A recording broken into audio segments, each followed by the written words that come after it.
Hello, everybody, to the Training Processes Course podcast. I'm your co-host, Peter Raidl, and I'm here with my co-host, Dr. Gustavo Schaun. Welcome, everybody. Such a pleasure to be here.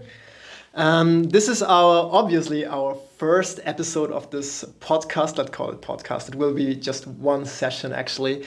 But what we intended to do is actually to talk about our course we both shared. We had the pleasure to teach the course Training Processes for bachelor students at the Center for Sports and Movement Sciences at the University of Vienna last semester. And we figured there were some commonalities in things we wanted to talk about with our students, engage in some discussions about what went very well during the course, some assignments we found very excellent, or ideas you put out, and also things we may wanted to clarify because maybe it hasn't been that clear for you all during the semester. So yeah, let's give it a shot. Yeah, sure.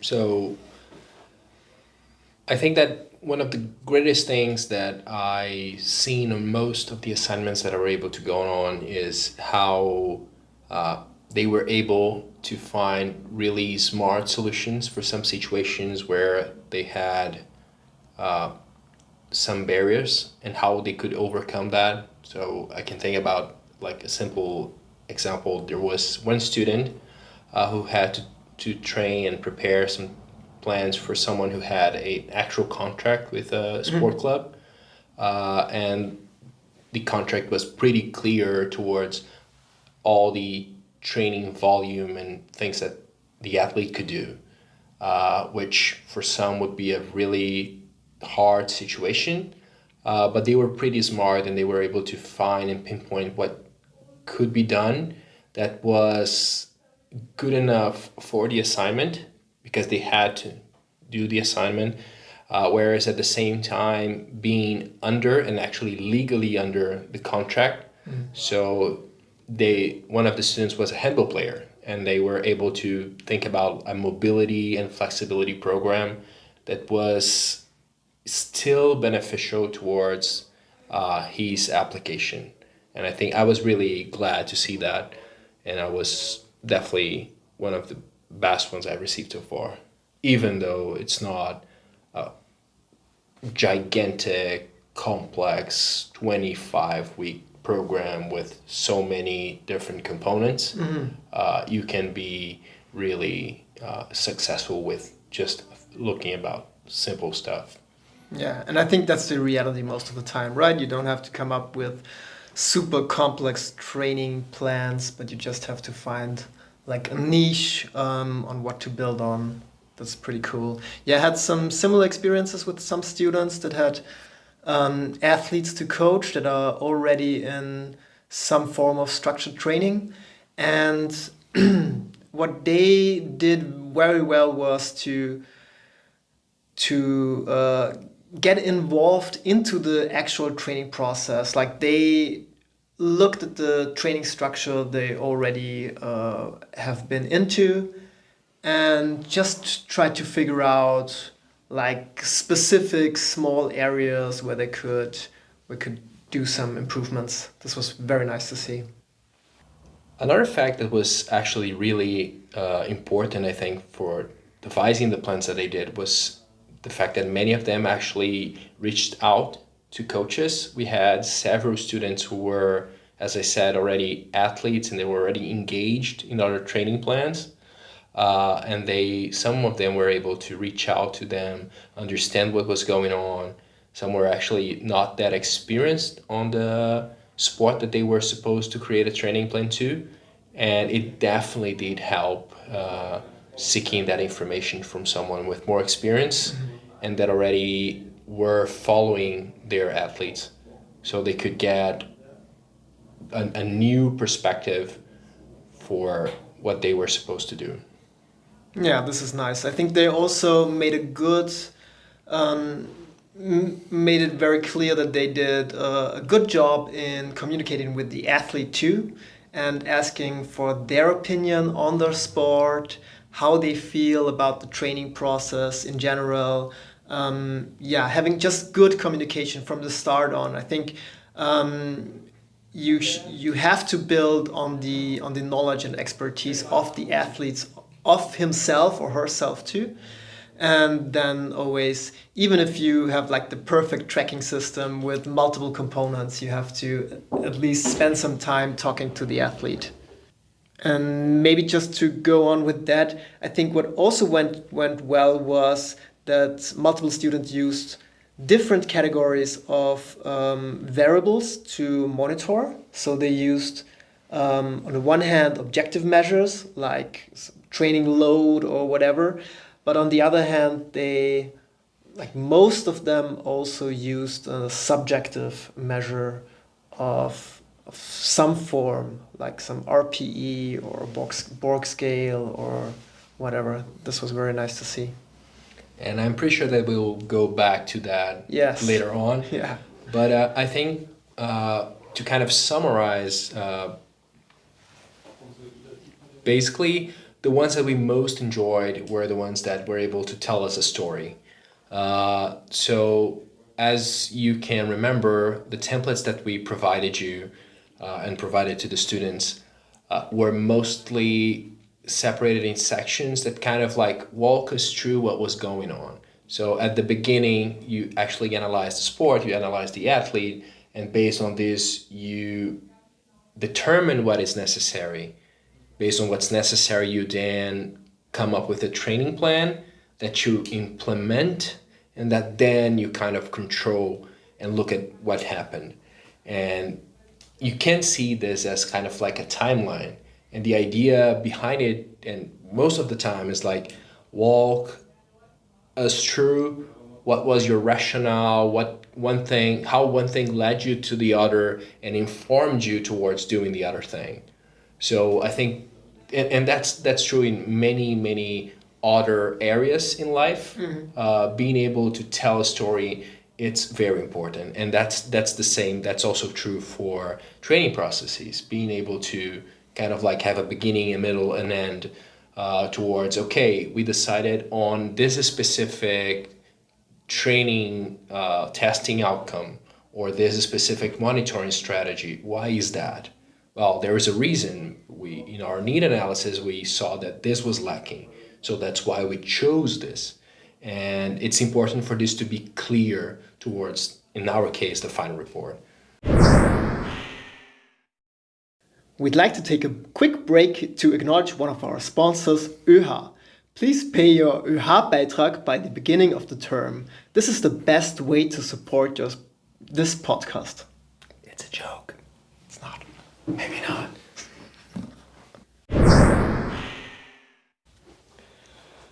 Well, another topic that we would like to discuss with you is some aspects that we would like to clarify. So, for example, in the assignments, all of you actually had the chance to provide information regarding like test measures and also monitoring measures. However, we noted that there was some kind of like confusion towards which outcome was one, which outcome was the other. Could they be the same? What would be the difference? Peter, could you provide us some clearance about this? Yeah, I think, well, in general, actually they could be the same measures, but I think the difference between the measurement and the testing is the testing should be, this is a very determined, specific, on a specific date and a specific time, a measure you take that should be as well standardized as possible. And the test should actually fit the goal of the training processes as good as possible. So it's really like Gustavo said before, like you go through this whole story, you figure out what to do, you have the specific goal, and the next thing is you determine which test would represent this goal. And then you find a test that is suitable for that is reliable, that is valid. And you also, it's not just like you find a test that is reliable, is valid, but you also have to make sure that the process going through the test in your specific case is reliable and valid. So this makes things, and I think most of you did a good job on that. Make sure that the athlete comes in at, for example, the same time of day, or is sufficiently rested, and like maybe some of you, I like this a lot. I don't know if it's necessary, but I like the idea. Some of you use the menstrual cycle of their female athlete as a determinant of when to do the test. This was very nice. And then on the other hand, there is the monitoring, and the monitoring should be ongoing. This is something you can do on, for example, a daily basis, or on every training day or whatever. So this may also not be as specifically determined to the goal, but can just be related to the training process itself. For example, sleep or HRV or subjective feelings of being ready to train. This is not specific to the goal, but this is like a general thing. And also another aspect that is important to keep in mind is that especially the monitoring is something that lets you take this, that assist you in decision making. So we can also think about this as a matter of resolution. So many of you, or some of you, used like recordings. So we recorded a video of a specific technique. You can have different frame rates. So we can look at it like at 20 frames per second, or say 60 frames per second. If you look at a very low frame rate, you might lose too much information between each frame, which might not let you judge the technique. Whereas if you have the adequate frame rate, you can see the details. The same is also true for monitoring. You can, depending on what you're doing, say, let's use counter movement jump as an example. You can, for example, look at the results of your program, like having a counter movement jump before, maybe halfway through, and at the end. And that can let you, depending on what you're training, what you're doing, if it makes sense, judge if your training was successful. At the same time, you can have someone, say, it's very common in like team sports, for them to maybe jump before the training session to look into readiness.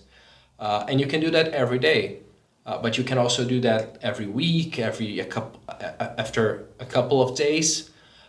It all depends on what is the information that you're looking after, but the fact that it's more frequent, it lets you take more decisions, or if necessary, intervene as necessary. So if you were only doing like monitoring through counter movement at the beginning, halfway through, and at the end, that wouldn't necessarily let you intervene, or at least in a timely manner, because you already spent like, say, 4, 5, 6 weeks maybe with your athlete completely exhausted without being aware of that. So I think that's kind of gives you, it's important to think about it, because sometimes people see monitoring as something that could be either boring or like, yeah, we don't have time for that. And eventually it might take some time, and that's when you look into many like elite sport facilities, clubs. They're really trying to find solutions that take less and less time to accomplish, so they don't they're not like, they at best you hide it within the training or within other processes, right? And it's not only time. Sometimes I think it's also like a psychological burden for the athletes. It just it's not really taking a lot of time. It takes like taking a pen and making one cross somewhere, but it's just like, okay, I don't want to do it. Yeah, it's just that feeling, oh, this again. Yeah. Like, and we obviously would like to try to avoid that as much as possible. At the same time that we feel that we are having enough information towards being able to take adequate decisions towards the training plan. That's nice. Yeah, another thing that was, I think it maybe is unclear. in the assignment, I specifically stated something like, do not train your test. So differentiate between testing and training, and do not specifically train what you're testing. And in some cases, I felt like it went a little bit too far, so that people stayed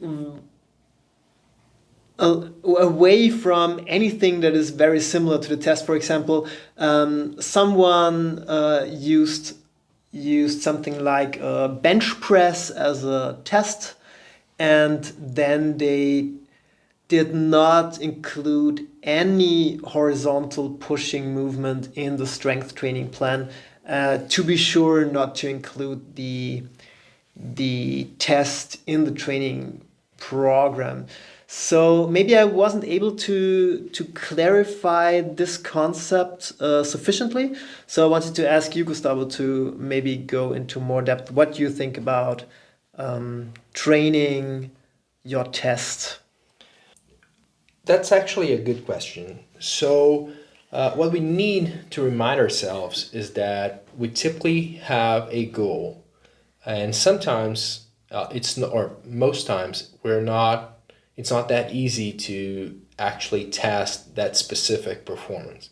So most frequently we rely on different tests. So, for example, the bench press.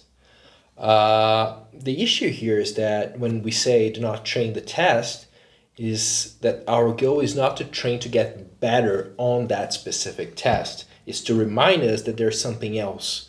And sometimes it's actually possible that we can get better on that test, so we can get better 1 RM on the bench press. So allegedly we are stronger, but that does not necessarily means that this will be transferable towards the actual performance that we're looking like. So I think that's probably one of the main aspects that we wanted to highlight by stating that.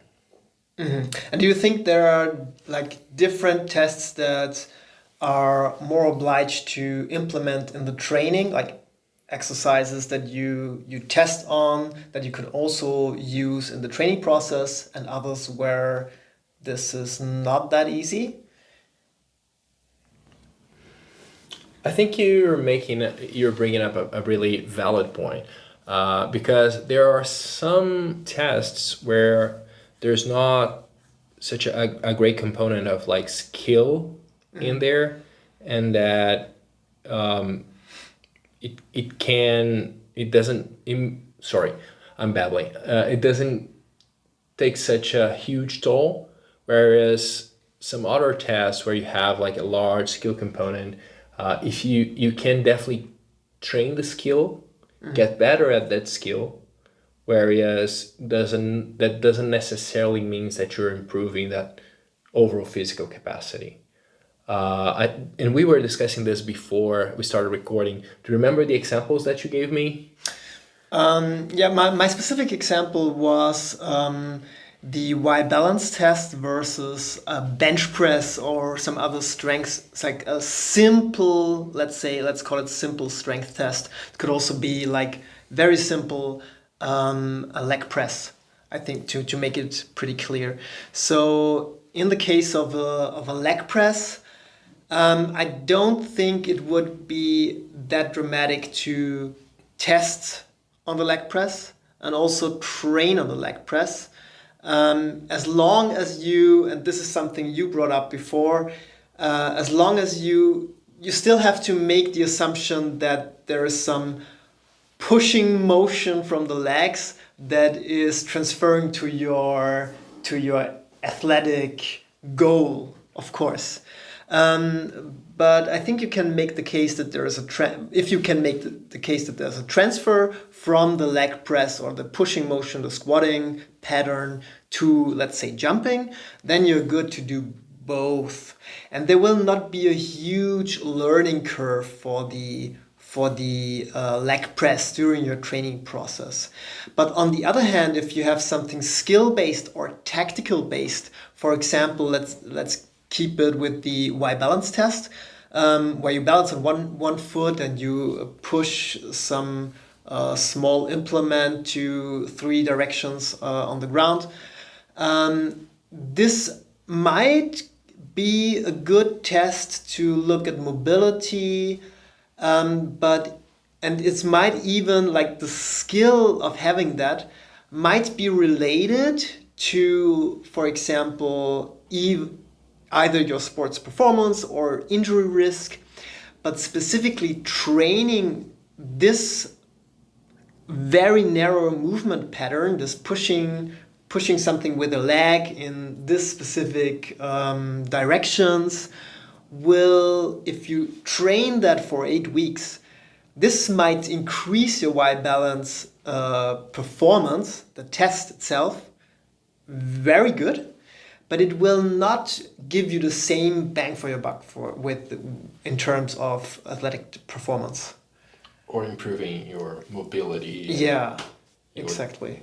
You would be much better served if you actually had like a mobility training or other component. And I think that's really valid.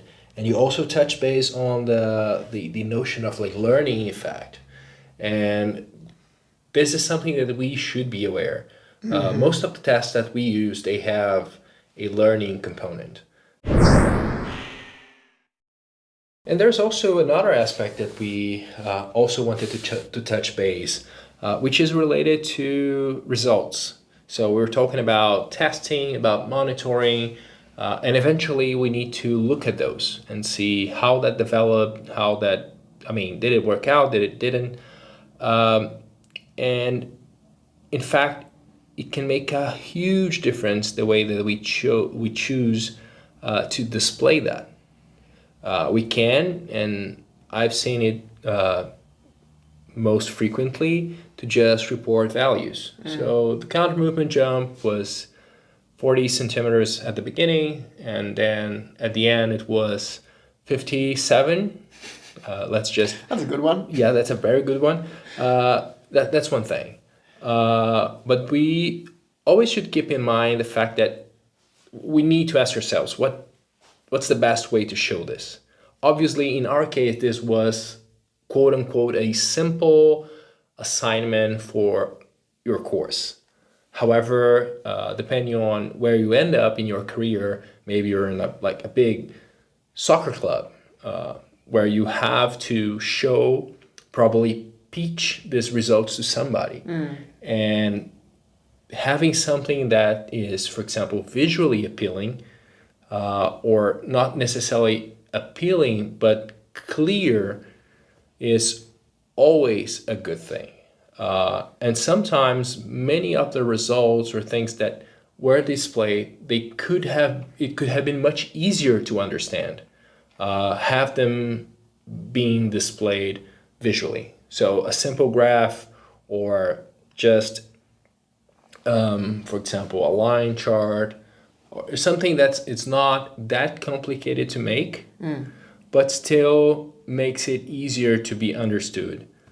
Which also bears one other aspect, which is this is something I noticed quite frequently, which is if we end up choosing to do something like that, so display something as a graph, we need to remember that there are some aspects of that should be clear.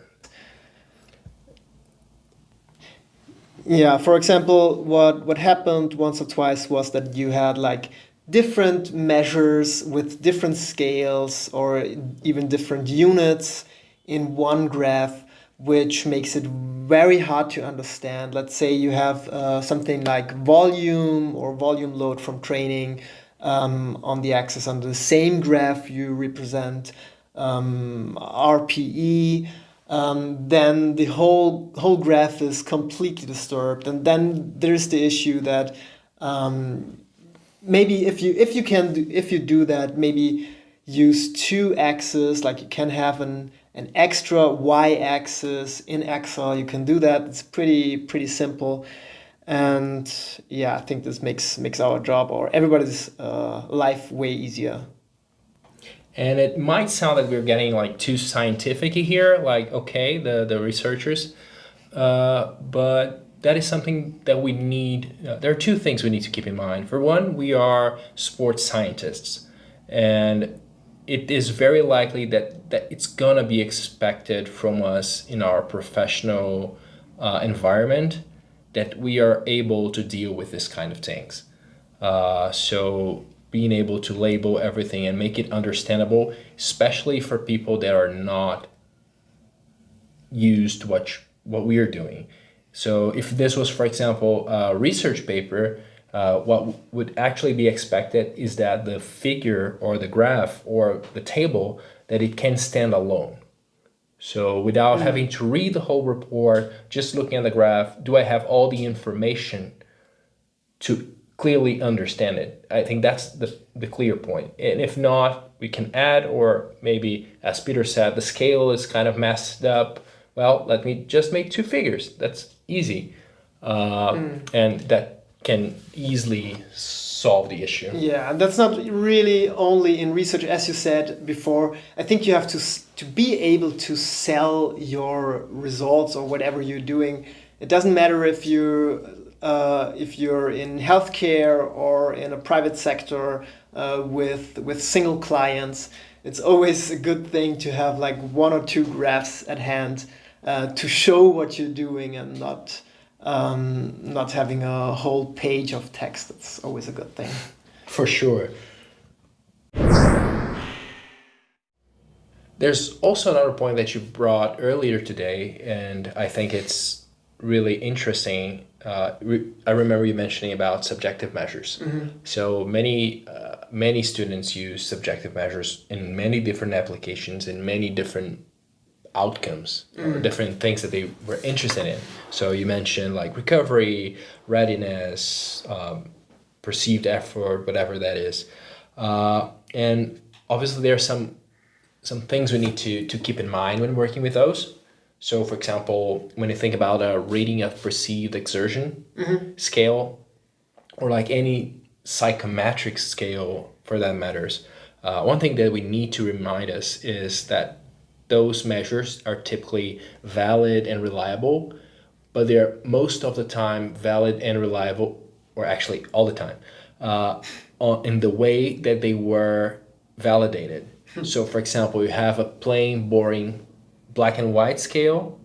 All the colors, the font, the words that were used, that all makes up the case for the understanding that the person will have when they look at it. So when we change any of those characteristics, we're actually changing the psychometric properties of the scale. So on one side, if we are really looking and interested in having like really reliable and valid measures, that's the way we should proceed.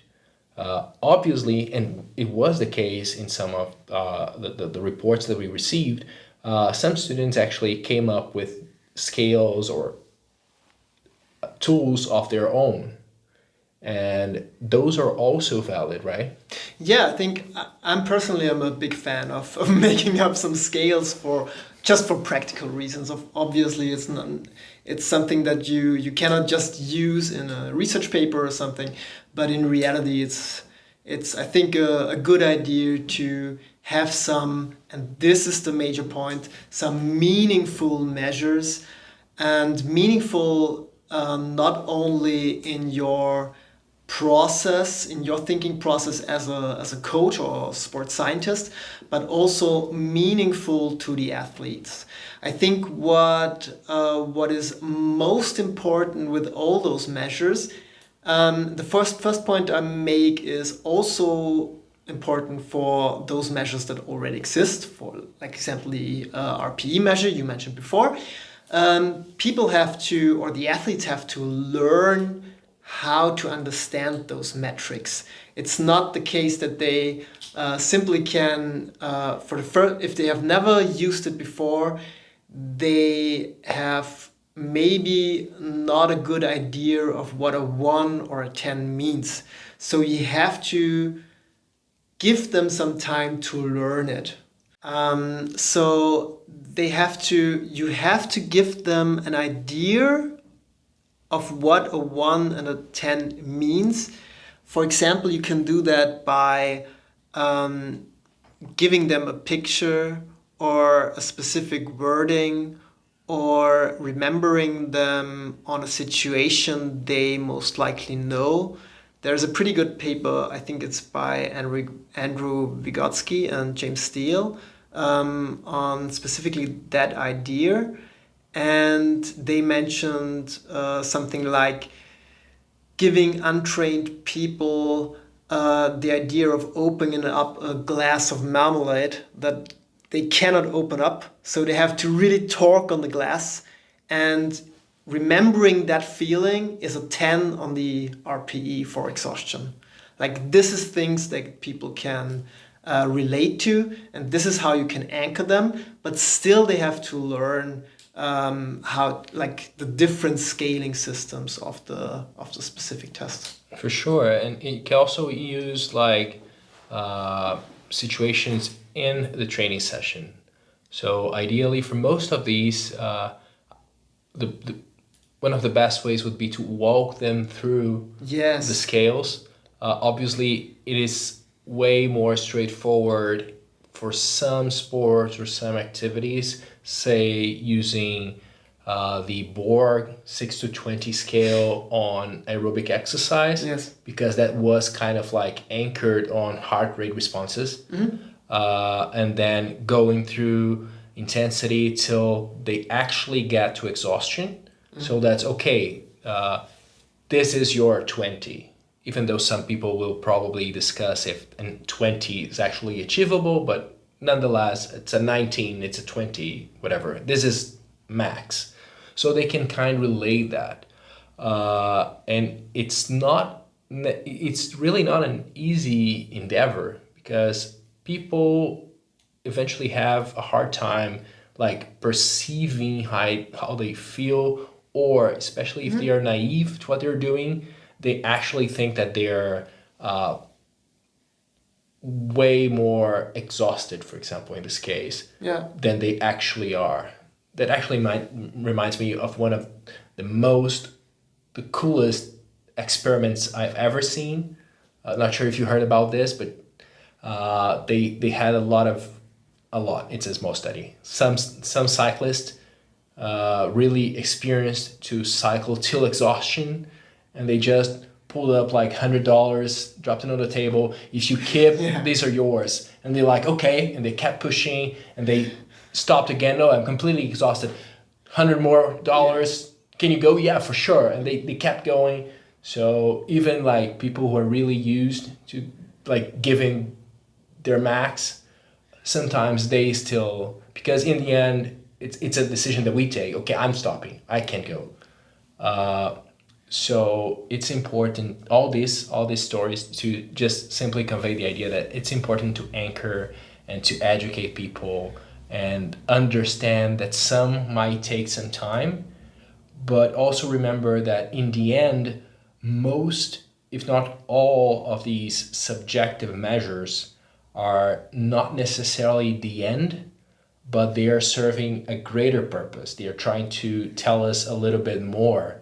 And sometimes, like this silly scales that we sometimes come up with, like from 1 to 5, how recovered do you feel today? I didn't take this from like a study or a big research. I feel like a 2, like I'm really tired. That is just a simple way to open up a door to get deeper and to get into more information. Okay, what happened? I didn't sleep well today. And then you keep doing that. And for like 2 weeks, you notice that they report that they are way more tired than usual. And then that kind of like signalizes a red flag. Wait, we got to stop. Like, what's going on? And then you just found that, I don't know, they just had a child and they now are waking up every day 3 times at night because they need to take care of their child. Obviously, they are not sleeping well. So it lets you dig deeper in understanding what the real situation behind it actually is. But if you realize after 3 weeks that your athlete actually got a child, then you're a bad coach. Definitely a bad coach. Okay. Yeah, one of the last topics we wanted to go for is making predictions on your training intervention. Because I asked you specifically in your assignment, and I'm not sure if you did too, Gustavo, but I asked you to make an informed prediction of how much improvement you would expect for your athletes.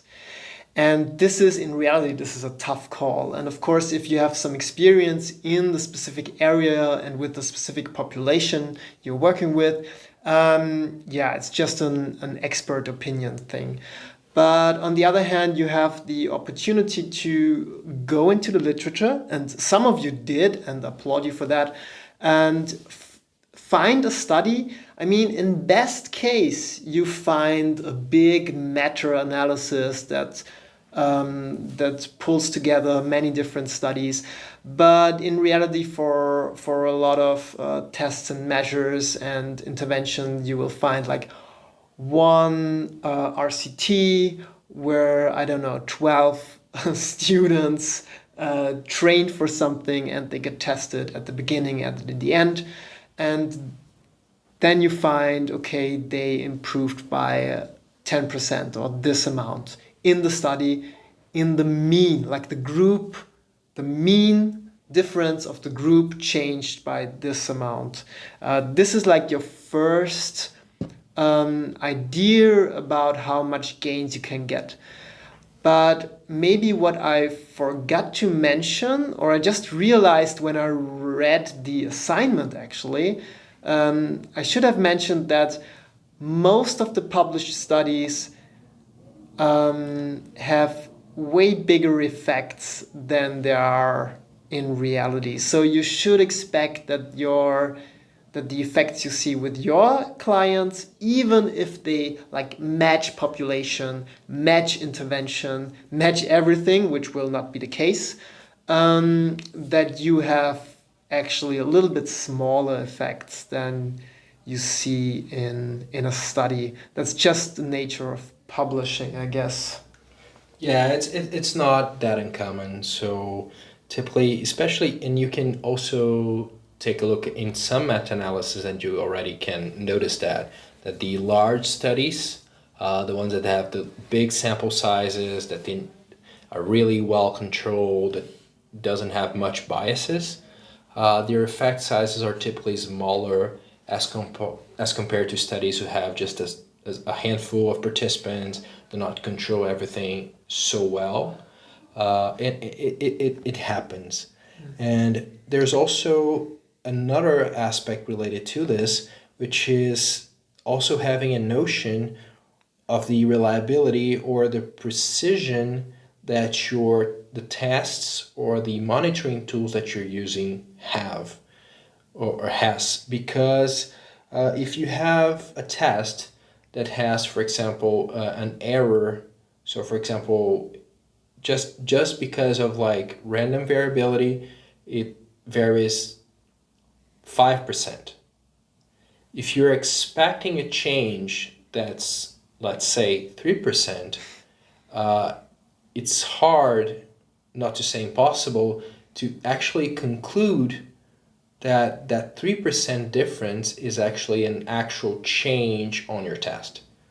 So ideally what you want is to have an idea of what's for example, the standard error of measurement of your tool, and based on that, being able to expect or just measure when you expect a change larger than that, so that you can have more certainty that actually a difference happened. Okay, I think we should wrap it up, right? Sure.